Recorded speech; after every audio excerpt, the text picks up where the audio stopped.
Hi everybody. Okay, this is going to be my review of Season 4, Episode 19 of Battlestar Galactica, Daybreak Part 1. This is the first part of the series finale, actually. So, I'm giving it an A-. I don't even know where to start, actually. See if I can get this done in 10 minutes. I really, really want to. What we did in this episode was there was a flashback structure in which we got to see moments from over 2 years before basically humanity, became nearly extinct. And we got to see the characters' lives on on Caprica, and I absolutely loved these flashbacks so much. I wish there had been more of them. Maybe not in this episode because so much had to happen, even though not a ton did. But just in terms of like setting that sort of structure up a couple episodes beforehand, because it was really fascinating getting to see these characters in a happier state of mind, which we just haven't seen in such a long time. Like, these characters are just so miserable at this point that getting to see them happy was just very jarring at first. And then getting to see like these really important moments, like, okay, we got to see Kara and Adama and Lee meet for the first time, and we got to see Kara cooking. She cooked at some point. Like, it was so weird, and seeing them meet was like, you could just see that there was already tension, like, in the first second of them meeting, and the way that they set it up was pretty subtle, I thought, and not, like, over the top, because she clearly, obviously had feelings for Zach, too. It wasn't, like... And getting to see Zach again was really cool because it sort of just goes way back into the beginning of the series, and I really liked that a lot. We got to see Lee drunkenly try to get a pigeon out of his house. That was interesting. So Lee drank. Had some drinking problems. Everyone on this show has drinking problems, so you know what? That's not really a big shocker, honestly. I thought that Anders and his flashback was really successful in that when you get to see the juxtaposition of him just sort of being an athlete and then just where he is and what he is now, gave everything involving Anders an extremely tragic and creepy feeling. Just when you go back and you see him as like the hybrid, it's just like uncomfortable.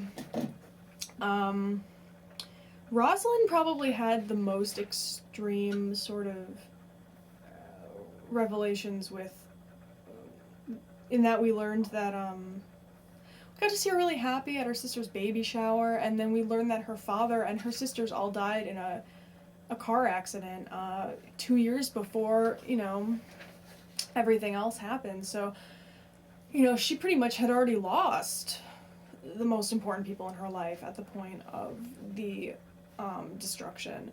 So that was really fascinating to see. And then the scene in which she goes and walks into the fountain was just like, so it was just, Mary McDonnell, you are amazing. That's pretty much what I learned there. I already knew that, but I just thought that it was extremely powerful.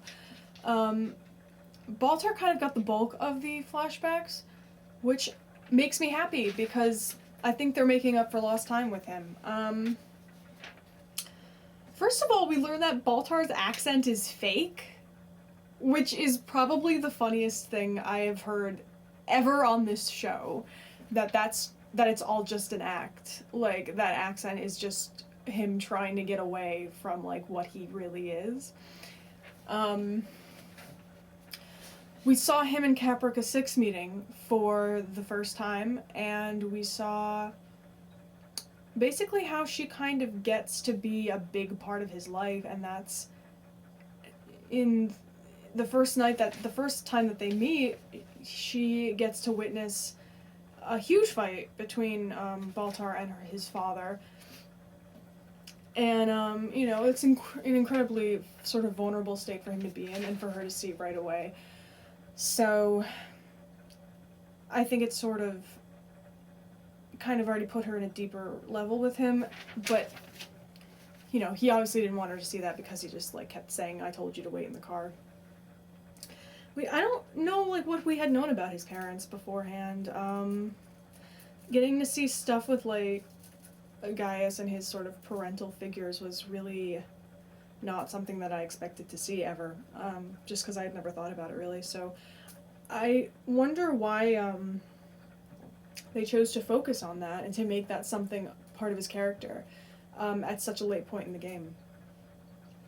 And then we see that Caprica 6 actually helps out his father by getting him into a home, setting up everything for him so that he's really happy. You know, he was going to call the police on her. And then she explained what she did, and, you know, which is interesting, and I wonder what her motivations for that were. If it was just purely like, oh, I want to get on his good side, or like, I don't think it was that. I think it was kind of went deeper, personally. She had a sort of fascination in her eyes as she watched the two of them have this conversation, and there was a sort of compassion, I felt, that was with her as well. Okay, so on the Boomer and Cavill front, basically they're going to start operating on her and just sort of figuring out what's the deal with Hera. But it basically just sort of furthered the whole Boomers not really wanting this to happen to Hera, which we already knew was something that was happening. I kind of think that Boomer's going to end up sacrificing herself to save this girl, and I think that it's going to be basically the character's way of atoning for her sins and sort of redeeming herself in her last moments. That's really what I think is going to happen. I do think that Boomer's going to die trying to protect Hera, and is going to sacrifice herself so that Hera can live at some point in the show.